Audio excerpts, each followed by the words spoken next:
What did the chemist say to the physicist? No, it's not the start of a bad joke, but the beginning of a really great conversation. Join me and my guest Simon Whitehouse as we discuss global economic trends and the impact on Australia's financial services industry. Welcome to Embracing Technology in Financial Services, a podcast brought to you by Accenture, where leading experts share insights on business issues facing Australia's financial services industry and beyond. Now, here's your host, Tim Broome. Hello and welcome to the new season of Embracing Technology in Financial Services. I'm your host, Tim Broome, Technology Advisory Practice Lead for Financial Services at Accenture, Australia and New Zealand. I'm really excited to bring you this new season. We'll be exploring a range of topics including innovation, disruption, winning customer trust and loyalty, workforce trends, the economy, and new technologies with some leading experts in financial services. We'll have our finger on the pulse, discussing all the latest developments and trends as they happen. And to kick things off, I'm delighted to be joined by Simon Whitehouse, who is the Global Growth Strategy Lead at Accenture and also our Global Blockchain Lead. He also drives investments and acquisitions. Simon, you sound like a very, very busy man. How are you? I'm massively well, thank you, and all the better for being here in Australia. So Australia's not home? Australia is not home. London, as I cunningly disguise in my voice, is home. But I have a soft spot for Australia because I lived here for a couple of years, way back as a manager in the firm. Oh, excellent. I've got a brother in Sydney, and so I've got all sorts of connections, actually. So which route did you take down? Singapore. Right, so I'm a big fan of the Perth route, and if you've not taken it, it's actually a really, really good route. It's a bit faster. There's only a really small cutover, which is quite nice. I'm going to try it. I've never been to Perth, but I philosophically hate the idea of a short sector at the end of a really long one.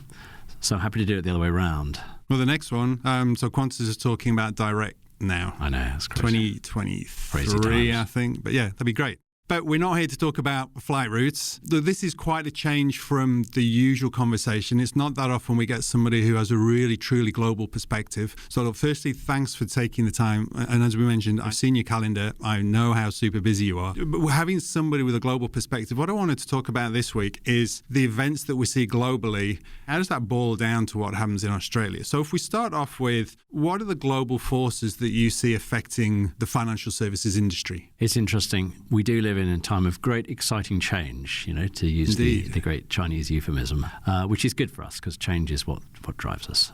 But if you look at the macro forces on our business, I would say the geopolitical factors are huge. So China is clearly a big part of the story. Yeah, absolutely. And the way the US and China interact is going to be another big force. Europe's in a depressed state, technically depressed. An extraordinary statistic is 2/3 of government debt is negative yield in Europe across the whole of Europe. Yeah, that's a big problem. It's breathtaking. It's $17 trillion worth of assets are negative yield these days. So you've got a geopolitical factor and you've got sort of macroeconomic forces that actually couple with deglobalization and, a general sense of putting up borders and putting up barriers. Yep.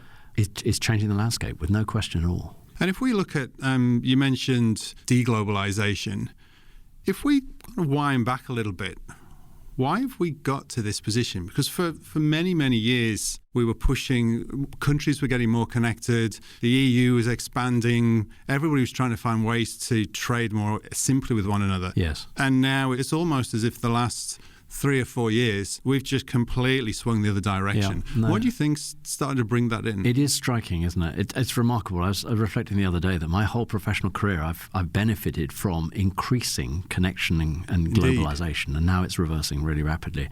One person's view, and I must say I trained as a physicist, so I'm very well placed. I trained as a chemist, so everyone listening to this. Clearly got our finger on the pulse of this one. Oh my goodness, I'm so sorry for the listeners. But here's a physicist's view. I think the power source for this level of change is a really profound point about the gap between the haves and the have-nots in the world. And a perception that even within a country, let alone across countries, that some people are benefiting overly and others are actually deeply losing. And that drives all sorts of forces that we see all around the world. And things like Brexit in my home country, heaven help us, but many other dynamics, some of the conflict in the Middle East and some of the factors in domestic US, they're all actually, I think, traceable to the same root cause, which is deep discontent, deep sense that I can't flex the system system I'm in using the current tools, therefore I need to disrupt and force it to be more step changed rather than evolved. Yep. Well, let me put the chemist's view on this. Because when I thought back of what's happened, and going back to the UK, so if we think about Thatcher, she was one of the first politicians that, even though she probably looked back and considered that she was quite towards the right, but she aggressively targeted the middle. Yeah. And was one of the first politicians to really start to understand what is it that wins an election. It's those swing voters in the middle. Yes. And then Blair, he understood that very, very well. And then we got to this position where the right and the left is fighting more over the middle, with the view that the extremes of their party are safe. They don't need to worry about those. As long as they get the middle, they've won. Yeah.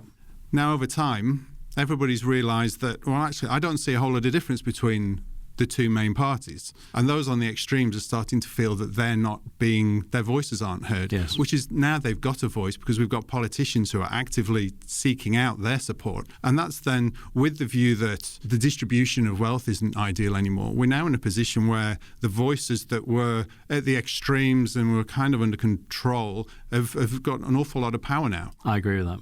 And that is now caused then what we talk about with the pullback of globalization, because it's appealing to those who aren't really part of that broader system. That's exactly right. And also, I think technology and social media has got a very, very interesting dynamic in this, and is potentially incredibly powerful and intrinsically a good thing from my point of view, at least. But right now, the noisy extremist is able to make much more noise than previously would have been the case, and therefore grabs mind share and attention.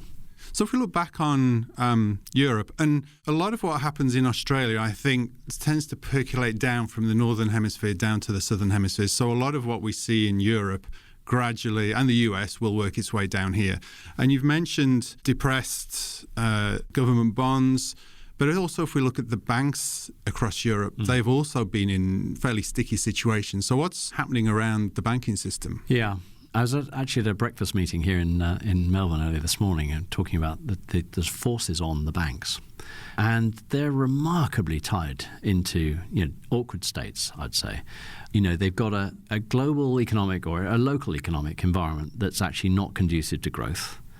They've got a big part of their profits traditionally would have come from interest rates, which are now historically low, so there's no margin in that. They've got intense regulation, and frankly, some of it's self-inflicted through misdemeanors, but some of it, quite honestly, is society at large trying to keep systemically important institutions in control, therefore putting obligations on them. Yes. They've got tech disruption and fintechs, and they've got a business model that's probably no longer strategically fit for purpose, i.e., a vertically integrated business that manufactures its own products, serves its own products, has its own channels, and has its own brand, and is all integrated in a rather tidy one-size-fits-all.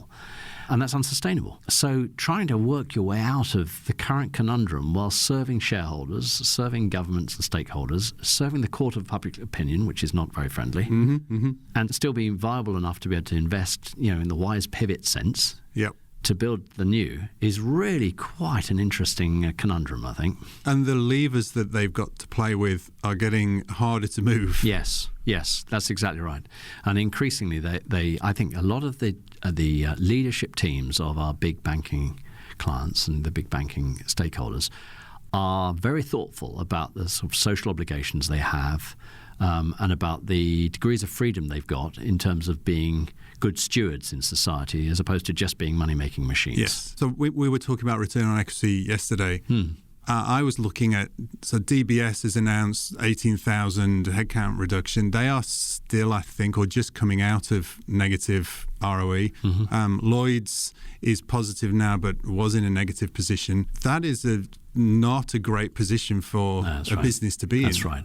And there's a popular misunderstanding, I think, and perhaps wantonly in some senses, that because the headline profitability of banks, or profit making of banks, is striking. Yes. Billions of dollars and all the rest of it. In some way, they are gouging society. Now, I'm not sitting here saying that it's flawless by any means. I think there's a bunch of lessons that should never have had to be learned, and they are now being learned.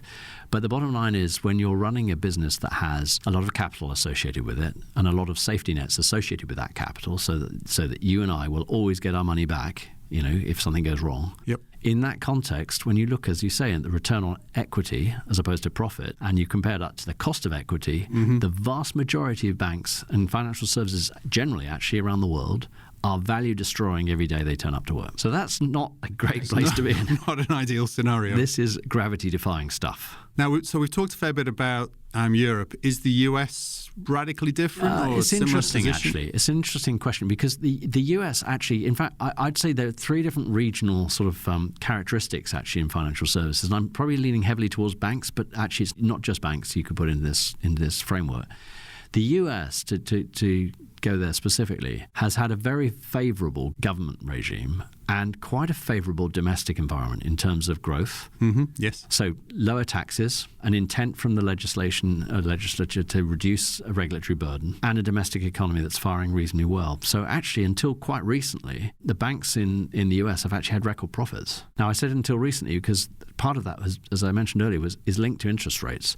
Banks intrinsically need interest rates to be at least reasonably robust, material single digit, to be able to make their margin. As you know, I'm sure, that the US trend now is for interest rates to reduce. Heading the other direction. Indeed. So all of a sudden, I think for the first time in a little while, the US is just gently being a little bit more cautious. Whereas in Europe, we've got, as I said, a depressed environment, technically depressed, strikingly so. Germany, the engine of Europe, trades with the UK, trades with China, trades all over the world with manufacturing, and all of that is severely hampered by a variety of factors right now. France has always been France, and we love them from a British point of view. We always have loved them. But the combination of Britain, France, and Germany, none of us thriving at the moment, means the rest of Europe really hurts. And there's an overhang in southern Europe of a huge debt crisis. So that costs and is intrinsically a handbrake on the economy. So banks are, as Alan McIntyre says, banks are a derivative industry. They're a function of the economies in which they're serving. And if the economies are in really, really sad states, then the banks are hurt. It's reflected in the banks. Indeed. Yep. And then you come over to this part of the world, particularly, not necessarily Australia specifically, but certainly Asia, and you look at the relatively clean sheet in terms of limited legacy and opportunity to really leapfrog with latest technologies and the way financial services works. I was in Bangkok recently. It's striking how vibrant financial services is there. But look at Vietnam, look at China, look at Tencent and Alipay having 2/3 of all payments across Asia as a business has been created in the last 5 years or so. It's incredible, isn't it? It's stunning. And in this strange way, dare I say it, and I realise this might invoke wrath, but I'll say it anyway. Have a go. Australia's behaving in a rather European way. I'm sad to say, in this context. Look, it is quite a European nation. Yes. I've been here, 12 years? It's certainly changing. As a country, it's changed a fair bit in the time I've been here. And even if you look at the cities are changing, the demographics in the cities are changing. If you were here 10 years ago and coming here in 10 years' time, look at the skyscrapers in Melbourne. Yes. The whole of Melbourne there's a huge construction boom going on. Yes. So I think Australia is going through a change, but at this point I agree it's a very European-influenced nation. I can add to that. I had a very enjoyable conversation, but it wasn't what I was expecting, with the chap driving the cab in from the airport yesterday morning, who'd moved here from Iraq with his 3 children and his wife. In 2004 as a refugee, essentially. Wow. And he couldn't have been a better advert for Australia. He was definitely delighted at the way the country had helped him and given him an opportunity. It was quite striking, actually. Look, and Australia is, through the bulk of the last probably 15 years, Australia's had pretty good growth. And even through the global financial crisis, Australia there was a bit of a blip, but there wasn't a whole lot more than that. True. But now the trend is, in the last couple of years, we've seen a fairly consistent downward trend. Yeah. And if reflecting back on some of the topics we mentioned from the global perspective, Australia is a big exporter. I was just checking, iron, coal are the number 1 and number 2. Yeah. Now, when the US and China disagree with each other and a Chinese manufacturer decides he or she are going to reduce their output because they're not sure where it's going, the flow-on effect is that Australia doesn't have a market for the stuff they dig out of the ground. And as a core part of our economy, that's a bit of a challenge. Yeah, and it's not something that you can really control in Australia. It's very, very true. And, in a perverse way, having had regular knocks every 8 to 10 years or so, means your society is sort of attuned to the fact there will be a knock every now and again and there'll be a recovery. Whereas if Australia, I can't remember the exact number of quarters of continuous positive growth, but it's extraordinary. It's something of the order of 20 plus years, I think. It's around that area. Yeah. And, that's difficult because in living memory for the vast majority of people, we've never had a recession. So it's very hard to anticipate how that'll be received if it happens. And heaven help us that it, hopefully won't. But the advantage of the great resources and a minerals sort of engine from Australia have definitely enabled all sorts of very positive things, including things like personal wealth accumulation and domestic property pricing rising and everything else. So an adjustment to that could be very, very frightening. So what do you think happens next? If Australia looks like it's going through, starting to tip, Europe's already in the depths, US looks like it's wobbling, the rest of Asia looks pretty good. What do you see? What's going to happen over the next few years? This is a hard do you think? question. Indeed, sorry. The answer's 23 now. What's the there's a school of thought that says the unbelievably tortuous machinations we're going through in the UK with Brexit right now is actually democracy trying to find a new equilibrium. It's actually this is a very half-full view, by the way. I'm not sure I completely subscribe to it, but nevertheless, we're trying to find a way to configure our society to be more reflective of what's important. Yep. And find a new way forward. And arguably that might ripple its way all the way across the certainly westernized type world. How will Australia generate wealth and prosperity in the future? I mean, trade's going to have to be a factor, undoubtedly. But internally, there's probably all sorts of questions associated with the skills agenda and what Australia makes as opposed to what it serves, and what it has, and what it has. Yeah, exactly. So I'm using too many words to not answer your question, actually, which is a common technique. So I'll stop. Well, if we look at Australia, one of the interesting stats that I've seen in Australia is if you look at the Global Innovation Index, Australia ranks very, very high, like top 10 in terms of generation of ideas. And it's improved, but was around the 70 mark with regards to conversion of ideas into value-generating solutions. Now, that's not a great position. And if we look at countries like Israel that have really pushed themselves as an innovation economy, Australia needs to make that connection between its ability to generate things that could provide wealth, value to not just Australia but the world, and its ability to actually produce that. Now, whether that is driven by industry, whether that's driven by the government, I suspect it probably needs to be both together. But that's the type of thing I think Australia needs to get its head around to really start to prosper in a changing world. I completely agree. One of the things that comes into focus, though, when we talk about something like that is the ability for ourselves as a society, but also as different parts of society, to operate on a sort of two-horizon type model. And I do wonder, let me amplify that. We have to generate wealth today to be able to do what we need to do today, to live today. Yep. But crucially, we have to be investing enough in wealth generation of the future, which in turn means we're able to make mistakes and go down dead ends, as well as find brand new frontiers that will be the next generation of goodness. And I do wonder if our society in general has become so short-termist. It's the next quarterly results that are fundamental.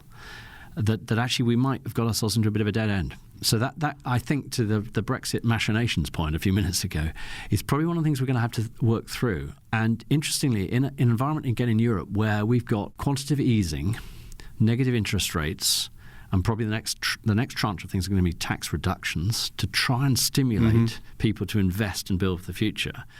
We may end up reverting to some really old Keynesian economics that say, guess what, we're going to go and build some seriously big infrastructure. We're going to invest in infrastructure with an aim to having long-term payback. And I don't mean just physical infrastructure. I'm talking about digital infrastructure and skills. And I can see some emerging political conversations that sort of spark off this, that are more steward-like. They're more oriented to, this won't pay back in my regime and in charge, but it's the right thing to do, and I will therefore lean in and do it. And I think that's one of the challenges we have. Our political systems are quite short-termist. Yes. Again, if we reflect on somewhere like China, which has a huge long-term view and is in it for the long game, the Australian election cycle is so short that you really don't have a whole lot of time to be planning for that long term. It's get in, talk about what the last lot did, a year of doing what you want to do, then give money back to try and be in for the next cycle. And that really isn't time for long term.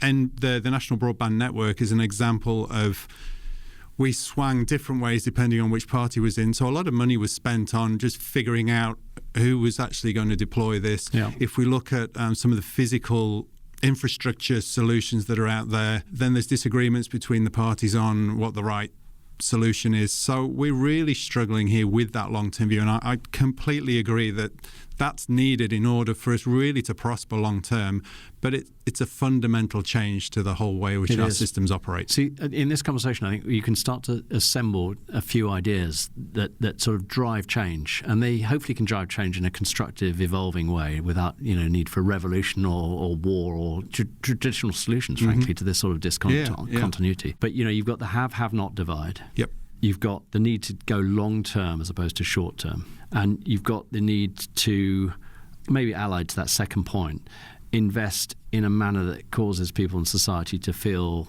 reasonably secure and comfortable such that they don't need to disrupt the system and push wheelbarrows over as a vehicle for change. So it all adds up, I think, to the same point, which is we probably need to evolve our systems. And we need to, as in political systems, governance systems. And we probably need, as citizens, to be a little bit more demanding and thoughtful about this and resist the urge to be sensationalist or have the cheap thrill of the cheeky social media post, but rather think about our children or think about our society on as a 20-year horizon or something to try and work out how we deal with it. Well, as a chemist and a physicist, I think we've just about put the world to rights. We've, if not solved the problems, we've at least got the directions that we should be heading in. Simon, it's been excellent talking to you. Really enjoyed this time. It's slightly different from our usual podcast, but really enjoyed this. So look, thanks for your time. Really love to speak to you again if you're ever back down here. Great. All the best for the lucky country. Thank you very much. You can find other episodes on the Accenture Vision app visiting accenture.com/embracingtech. If you want to find out anything more about my chat with Simon Whitehouse today, you can reach out to me, Tim Broome, on LinkedIn or visit the Accenture website. We'd love to hear from you and make you part of the conversation, share your feedback and get you involved. Thank you very much. You've been listening to Embracing Technology in Financial Services. You can find other episodes on the Accenture Vision app by visiting accenture.com/embracingtech or from your favourite platforms like Apple Podcasts, SoundCloud or Spotify. Thanks for listening.